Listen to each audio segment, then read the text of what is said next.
எங்க மச்சான் சீமான சொல்ல பாரு யாருன்னு. எனக்கு பொழுது போலன்னா அவன் பேச்சு தான் கேட்பேன். ஆமா, வீட்டுக்கு பின்னாடி தக்காளி செடி 4 வச்சுன்னா நீ சாஸ் கம்பெனி ஓனர் ஆயிடலாம் சொன்னாங்க. அவன் யூடியூப் எடுத்து பாருங்களேன் நீங்க. ஆமா, நீ பச்சை மிளகா செடி வச்சுன்னா சில்லி சாஸ் கம்பெனி ஓனர். இதை விட கூத்துனா அவன் உட்காந்துருந்தானா இந்த கராத்தே போட்டி நடக்கும்போது யாரோ உள்ள கூட்டு விட்டாங்களாம் அவனை. அவன் ஓடி ஓடி ஓடி ஓடி ஓடணும், எல்லாம் பார்த்து சிரிச்சானா. இவன் பயந்து ஓடுறான்னு. ஆனா அவன் பயந்து ஓடலையான். அவன் டயர்ட் ஆகட்டும்னு இருந்து பிளாக் பெல்ட் வாங்கினவன் பச்சை பெல்ட் வாங்கின ஒரே அடி எல்லாம் விழுந்துட்டான். இதுவாது பாதி கற்பனை.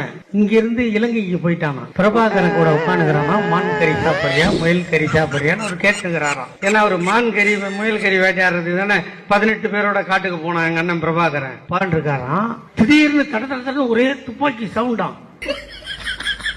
ராணுவம் வந்து சுடுதான். அதுல இருக்கிற விடுதலை புலி சார் சார் ஒரே ஒரு செல்ஃபின்னு இவன்கிட்ட கேட்டாங்களாம். இது எந்த ஊரா? இது தமிழ்நாடுடா இது.